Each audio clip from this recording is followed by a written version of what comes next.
Bonsoir à tous, bonsoir et bienvenue à Mardi Méditation, un moment autour de la parole. Je suis content de vous retrouver ce soir, une fois de plus, pour partager. J'espère que vous allez bien, que vos familles se portent bien. Le titre de la méditation ce soir, c'est « Ambassadeur ». Et nous allons voir un texte assez connu, il se trouve dans 2 Corinthiens 5, 17 à 21. 2 Corinthiens 5, 17 à 21. Je lis. Si quelqu'un est en Christ, il est une nouvelle créature. Les choses anciennes sont passées, voici toutes choses sont devenues nouvelles. Et tout cela vient de Dieu qui nous a réconciliés avec lui par Christ et qui nous a donné le ministère de la réconciliation. Car Dieu était en Christ, réconciliant le monde avec lui-même en n'imputant point aux hommes leur offense. Il a mis en nous la parole de réconciliation. Nous faisons donc fonction d'ambassadeurs pour Christ, comme si Dieu exhortait par nous. Nous vous en supplions au nom de Christ, soyez réconciliés avec Dieu. Celui qui n'a point connu de péché, il l'a fait devenir péché pour nous, afin que nous devenions en lui justice. Prions. Seigneur, sois béni, sois exalté, sois glorifié. Ce soir, dirige-nous encore dans ta parole. Fais du bien à tous ceux qui regardent, parle-leur. Et Seigneur, touche-moi afin que je puisse prêcher ce que tu as à dire, Seigneur. Et retire ceux qui ne te glorifient pas, au nom de Jésus-Christ. Amen. Ce soir, ce n'est pas une prédication, c'est juste une petite réflexion, un petit partage, un petit encouragement. Et le titre, c'est « Ambassadeur ». Par définition, un ambassadeur est un représentant permanent d'un État auprès d'un État étranger. C'est la personne la plus élevée dans la hiérarchie de la diplomatie. Pour mettre ça dans un langage plus courant, un ambassadeur est celui qui représente son pays dans un autre pays. C'est un haut fonctionnaire commissionné pour représenter son pays dans un autre pays. Paul nous dit dans notre texte que nous faisons fonction d'ambassadeur. Jésus dans les évangiles va dire que nous sommes citoyens du royaume de Dieu, que nous sommes dans le monde mais nous ne sommes pas du monde. Donc cet aspect de représentation, normalement la plupart des chrétiens, on le comprend. Nous sommes citoyens du royaume de Dieu, nous sommes du royaume de Dieu et en tant qu'ambassadeur, on représente son royaume sur terre. Mais ça dit ambassadeur pour Christ. Donc on représente Christ sur terre. Christ est amour, donc on représente l'amour. Christ est joie, donc on représente la joie. Christ est bonté, on représente la bonté. Christ est miséricorde, on représente la miséricorde. Christ est patience, il est non-violence, il est paix, il est générosité, il est sainteté. En tant qu'enfant de Dieu, on représente toutes ces choses normalement sur terre. Mais la fonction de représentation, je crois qu'on l'a comprise. Je ne vais pas dire qu'on la maîtrise, mais je crois qu'on l'a comprise. Et notre texte ne parle pas spécialement de ça. Notre texte parle il va donner un sens particulier à la fonction d'ambassadeur. Paul va aiguiller le sens, il va diriger dans une certaine direction. Lui, il parle pas de représentation uniquement, mais il parle de réconciliation. Il n'est pas question uniquement de représenter Christ, mais il est question aussi de réconcilier avec Christ. Dans les rôles qu'on peut trouver dans les fonctions d'ambassadeur, une définition disait « Il s'occupe à gérer les contacts entre son pays et le pays dans lequel il se trouve. » En fait, il est l'intermédiaire. Il assure les relations amicales entre son pays et le pays dans lequel il se trouve. J'aime cette idée de contact avec le pays étranger.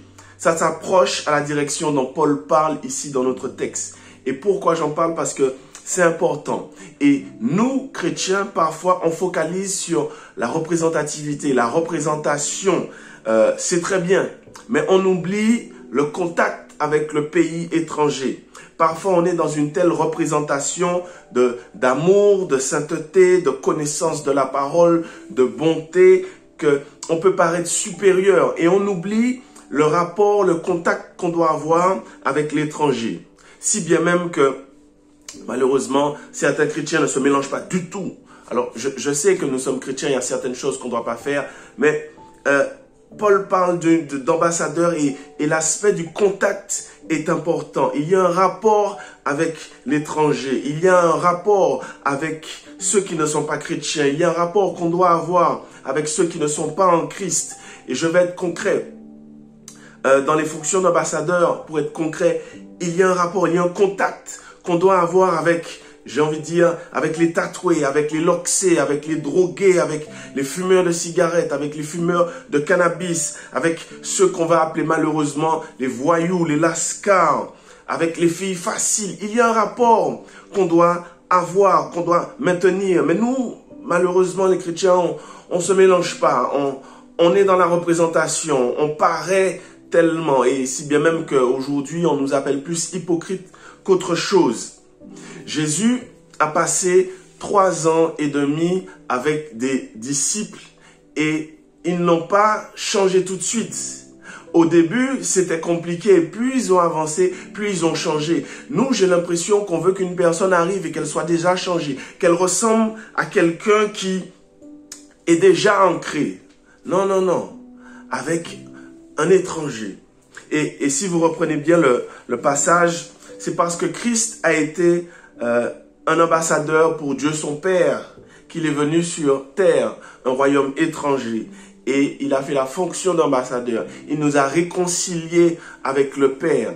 Et maintenant que nous sommes réconciliés, c'est à nous de réconcilier les autres avec Christ, avec le Père. Beaucoup de grands mots pour dire que le chrétien n'est pas celui qui ne se mélange pas, mais le chrétien est celui qui va vers l'autre. Parce qu'il doit gagner l'autre. Il va vers l'autre, même si l'autre ne ressemble pas à ce que doit être un chrétien.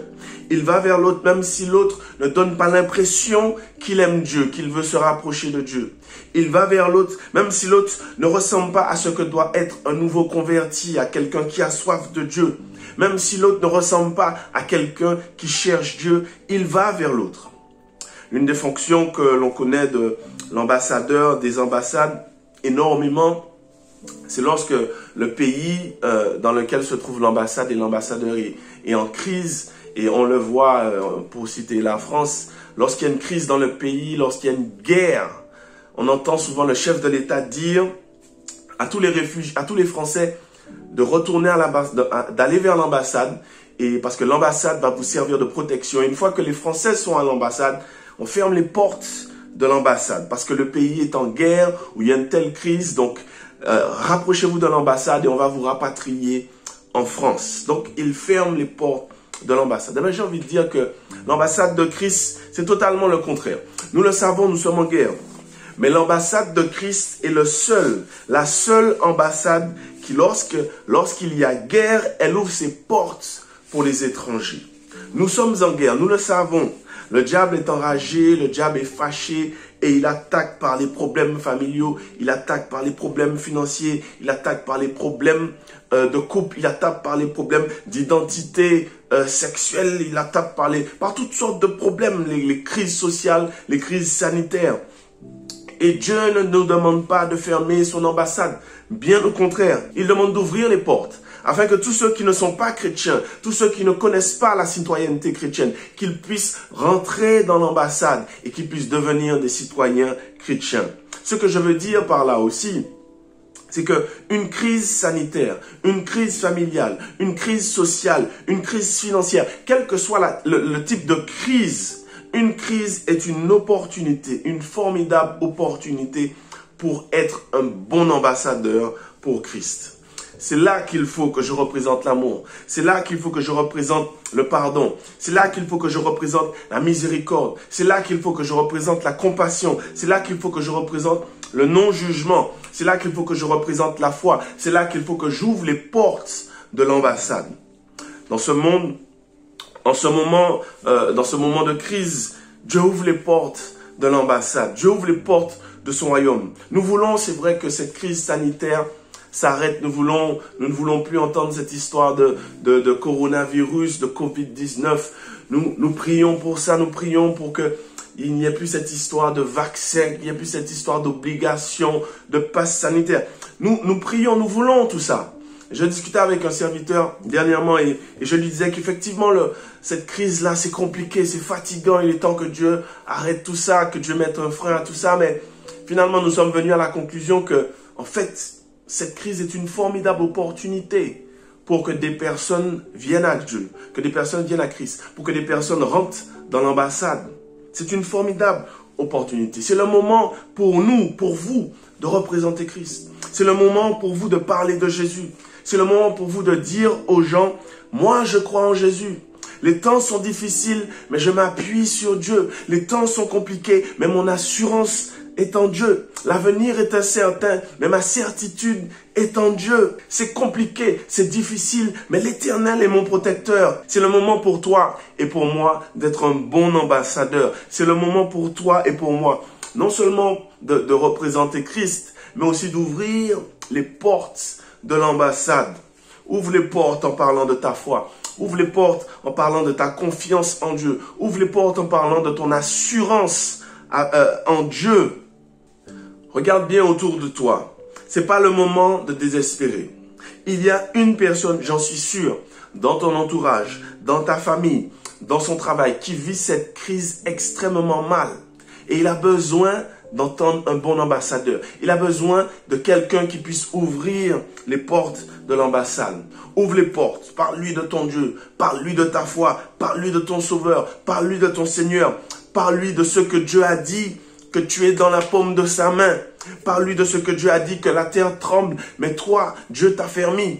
Parle-lui de ce que Dieu a dit, que s'il est avec toi, qui peut être contre toi? Parle-lui de si 10 000 tombent à ton côté, 10 000 à ta droite, tu ne seras pas atteint. Parle-lui que quand bien même si d'aventure tu es atteint, tu ne vas pas sombrer, tu ne vas pas couler, Dieu ne va pas t'abandonner parce que c'est là ta foi. Parle-lui de ton ambassade, parle-lui du royaume de Dieu, parle-lui de ta foi en Jésus, parle-lui de ton assurance qu'il y a une vie après la mort.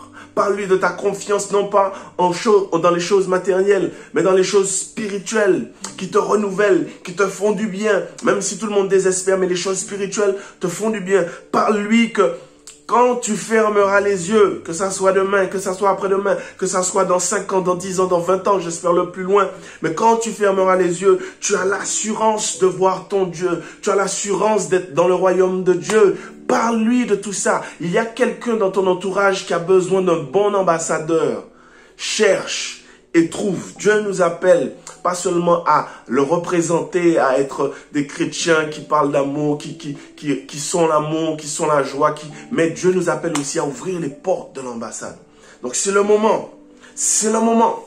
C'est le moment de parler à quelqu'un qui est mal. Alors je sais que peut-être ce soir, certains se disent, oui, mais tu me dis de parler à quelqu'un qui est mal, mais moi en ce moment même, je suis mal. Eh bien, justement, reprends-toi ce soir. Tu es un ambassadeur. Dieu a mis une mission sur toi. Si tu as peur, reprends-toi. Si tu as mal, reprends-toi. Si tu te sens seul, reprends-toi. Reprends-toi. L'Éternel est avec toi. Et l'Éternel t'a donné une mission. Il t'a donné un travail.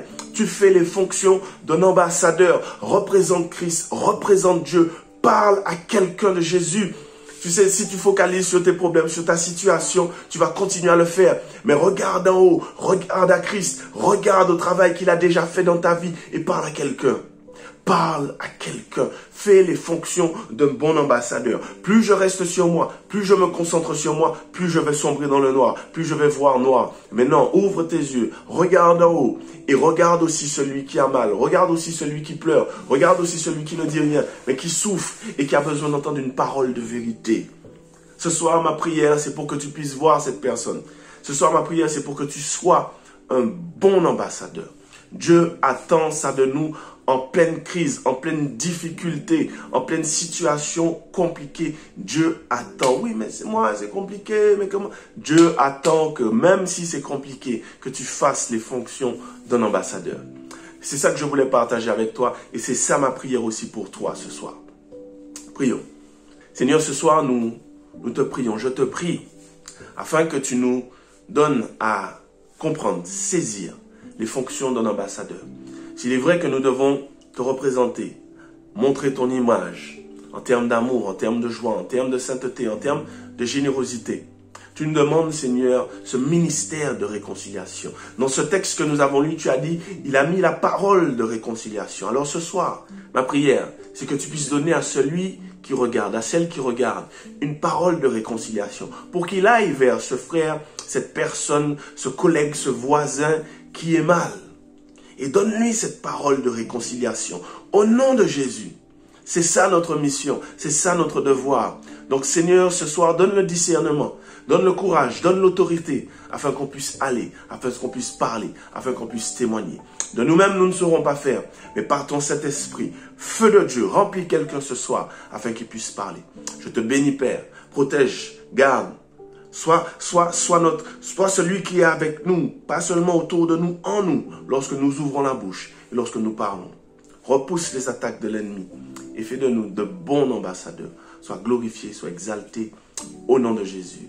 Amen. Que le Seigneur vous bénisse, que le Seigneur te bénisse. Et si ce soir tu regardes cette vidéo et que tu n'as pas encore fait la paix avec Dieu, avec Jésus, que tu te demandes comment faire, quoi faire, juste après, il y a une prière de repentance, une prière de conversion. Fais cette prière et tu deviendras un enfant de Dieu si tu l'as fait sincèrement. Et dès lors, rapproche-toi d'une église. Si tu n'as pas d'église, tu peux venir chez nous, ce sera une joie. Que Dieu te fasse du bien, que Dieu te bénisse. Je vous dis à très bientôt, que Dieu vous bénisse et soyez de bons ambassadeurs. Allez, ciao, bye bye.